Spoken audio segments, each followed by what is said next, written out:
Good morning, everyone, and welcome to the PivotBoss pre-market video for Thursday, December 5th, 2019. I am Frank Ochoa, aka PivotBoss. Here's a look at the daily time frame of the ES. You'll notice here that the ES continues to trend higher. This has been the trend ever since the pullback in October.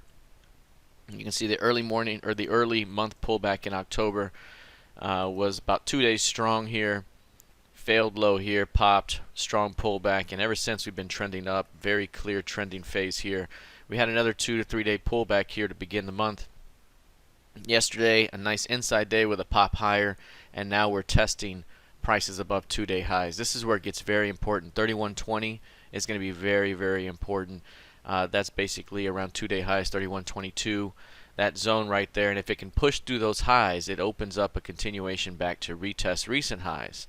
A failure to really break through 3120 or 3125 would suggest maybe a rejection there, and that could push price back down toward 3100 or perhaps even lower if it fails to hold that zone. So while the market remains very bullish and these pullbacks remain great buying opportunities here, keep an eye on 3120, 3125, because if there's a hard rejection there, that may push prices back down. An ability to push through that zone would open up those upper areas of prices above. All right, let's take a look at the NQ. You'll see here that the NQ looks very similar to the ES. Again, very bullish trending market here overall. Nice channeling behavior. We pulled back here recently with another inside day today, testing 2-day highs. We're right at 2-day highs. Call it 8340s. If price can push through 8340s, there could be a nice continuation back toward recent highs, 8450, 8460.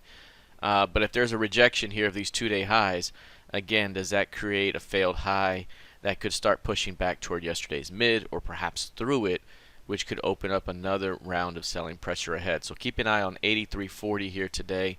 A failure to get through that zone would suggest perhaps a pullback at the very least and perhaps even more selling pressure at the most. All right, taking a look now at crude oil. You'll see here with crude oil, this one, for the most part, has been holding at the highs of the recent month here. So last month's highs are right here.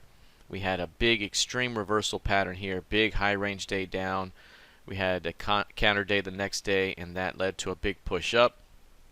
We're now seeing a retest back up at these highs, and this is something we talked about yesterday and the day before, is if we have 2-day highs here and 2-day lows, it's going to provide us a really good breakout day for the next day. If it pushes to the upside, then we likely rally back toward 58.50 to 59. If we break to the downside, then we likely see a retest of 54.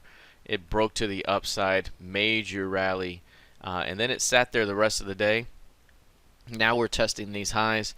Price has not really been able to find acceptance beyond 58 or 59 lately. So any of these levels right here could turn price right back down to where we came from. It's been having some pretty deep pullbacks on these moves down. So we'll see how it behaves here. But if it cannot get above 58 soon, perhaps the pendulum may swing the other way once again back toward 56 to 55 half. All right, let's take a look now at gold futures. You'll see here gold futures got a very solid breakout to the upside here. We had that 10-day breakout, 10-day range breakout here, high range day there, very nice. We talked about the pullback to 1475 or 1480 the next day could provide a buy opportunity. That was here in this tail. That was very nice, but it really failed to get beyond 1490. Got up to 1489.90 and pulled back. Right now we have an inside day. Very narrow range inside day developing, 5.6 points of range right now. That's just 40% of average.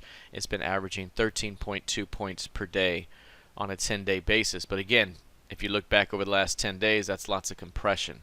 So I would expect this to continue to perhaps increase if we start to see expansion here. So the level that we're watching here again continues to be that 1475 zone. 1470 zone here, because if we fail there, that could open up a retest here near recent lows at the very least. If it can continue to hold that zone, then we have a continuation higher. So right now, the zone to watch continues to be that 1475 level, even down to recent highs up here, call it 1473. So if price can hold that zone on a deep pullback here, we could be looking at more strength above. Failure to hold that zone opens up a return back toward recent lows. All right, that is it for now. We'll see how this plays out the rest of the day. Remember, tomorrow, Friday, we have non-farm payrolls to begin the day prior to the open. So that's going to be something that the market will be waiting on as well. All right, have a fantastic rest of your session, and I'll see you in the trading room. Take care.